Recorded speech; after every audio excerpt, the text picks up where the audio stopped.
حضرت انسان نے جب اس دنیا میں قدم رکھا تو اس کی پرتجسس فطرت نے اسے اپنے ارد گرد دیکھنے پر مجبور کیا۔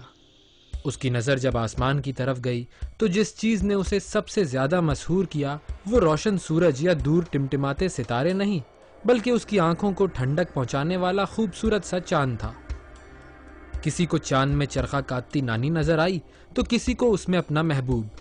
نہ شاعروں کی غزلیں چاند کے ذکر سے خالی رہیں اور نہ ہی فلمی گیت۔ چاند چھپا بادل میں، کوئی پری چہرہ نازنینوں کو چاند کہنے لگا اور کوئی ایسے سر والوں کو۔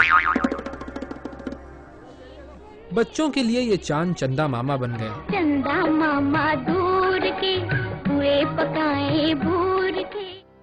عورتوں نے اپنے جگر کے ٹکڑوں کے لیے چاند سی بہویں تلاش کرنا شروع کر دیں۔ بزرگ اسی چاند کی روشنی میں بیٹھ کر قصے کہانیاں سنانے لگے اور جوان اسے دیکھ کر آہیں بھرنے لگے۔ انسان تو انسان، چکور کی اڑان بھی چاند کے لیے اور سمندر کے مزاج کا اتار چڑھاؤ بھی اسی چاند کی بنا پر ہے۔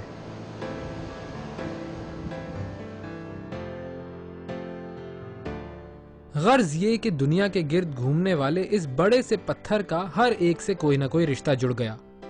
بات یہاں تک محدود نہ رہی، چاند سے اسی محبت کی بنا پر امریکہ اور روس نے چاند کو اپنے قدموں میں لانے کی کوششیں شروع کر دیں۔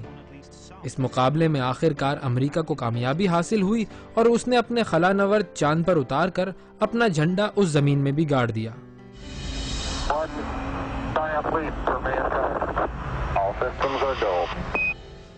اور آج دنیا اس تگ و دو میں ہے کہ کس طرح چاند پر کالونیاں بنا کر اس پر آباد ہوا جائے، مگر ساری خدائی ایک طرف اور ہم دوسری طرف۔ چاہے دنیا چاند پر پہنچے یا اس پر آباد ہو، ہمارے لیے تو چاند کا نظر آنا ہی ایک ایسا معمہ ہے جو آج تک حل نہیں ہو سکا، خاص کر جب وہ چاند رمضان کا یا پھر عید کا ہو۔ کبھی چاند نظر آتا ہے، کبھی نہیں آتا، کبھی ایک چاند، کبھی دو چاند، کبھی چاند کراچی میں، کبھی پشاور میں، چاند نہ ہوا چھلاوا ہو گیا۔ میں ہوں ویس منگل والا اور آج ہم چاند دیکھیں گے۔ رمضان کا آخری عشرہ ویسے تو مغفرت کا عشرہ ہوتا ہے، مگر بہت سارے لوگوں کے لیے یہی عشرہ شاپنگ کا عشرہ بن جاتا ہے۔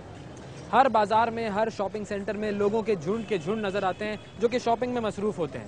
جن لوگوں کی عید کی خریداری مکمل ہو گئی ہوتی ہے وہ کچھ سکون میں ہوتے ہیں، مگر جن کی عید کی خریداری مکمل نہیں ہوتی ہے وہ پریشان ہوتے ہیں۔ اور انہی لوگوں کے ذہنوں میں ہوتا ہے کہ کیا رمضان 29 روزوں کا ہوگا یا 30 روزوں کا ہوگا، چاند کب ہوگا؟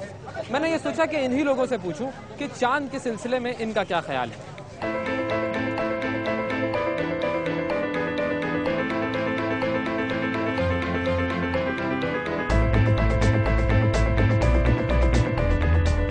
دو چاندوں کا سلسلہ ہوتا ہے اکثر، رمضان میں بھی یہی ہوتا ہے اور عید پر بھی یہی ہوتا ہے، اس کے بارے میں کیا خیال ہے آپ کا؟ یہ تو چاند تو گورنمنٹ کی مرضی کا ہوتا ہے اور اس دفعہ بھی وہی ہوگا۔ 29 روزے ہوں گے یا 30 روزے ہوں گے، اس میں گورنمنٹ کا فائدہ کیا؟ اس میں دیکھیں جی، کراچی اگر ایک دن کھل جاتا ہے نا جلدی پہلے تو اربوں روپے کا ریونیو جو ہے وہ گورنمنٹ کو پہنچتا ہے۔ میرے نزدیک تو یہ ہزاروں لوگوں کے روزے کا سوال ہے۔ If he's saying that he's seen the chand, so we should believe it then.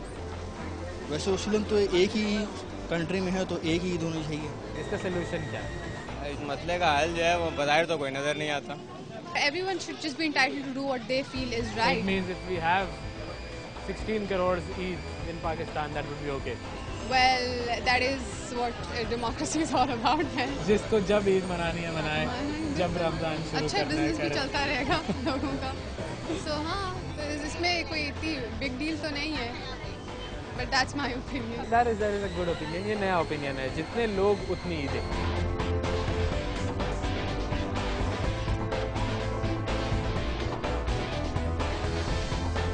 ہم لوگ تو یہ کرتے ہیں کہ جس وقت حکومت ہم لوگوں کو کہتی ہے کہ آج کے دن یہ آج کا دن عید کا ہے تو ہم اس دن عید مناتے ہیں، یعنی روایت ہلال کمیٹی جو ہے اس کو مانتے ہیں نا۔ اچھا، اور وہ جو مولوی صاحب ہیں جو ایک دن پہلے عید منانے شروع کر دیتے ہیں، ان کے دماغ کا تو نہیں دماغ کی بات نہیں ہے، میں ان کے بارے میں بتاتا ہوں۔ وہاں پر جو ہے وہ انہوں نے اپنے بچے کا نام چاند رکھا ہوا، وہ کہتے ہیں جی ہم قسم کھائے کہتے ہیں ہم نے چاند کو دیکھا ہے۔ جتنے منہ اتنی باتیں، کسی بات سے جتنے شک جڑ سکتے ہیں وہ سب یہاں موجود، مگر حل ندارت۔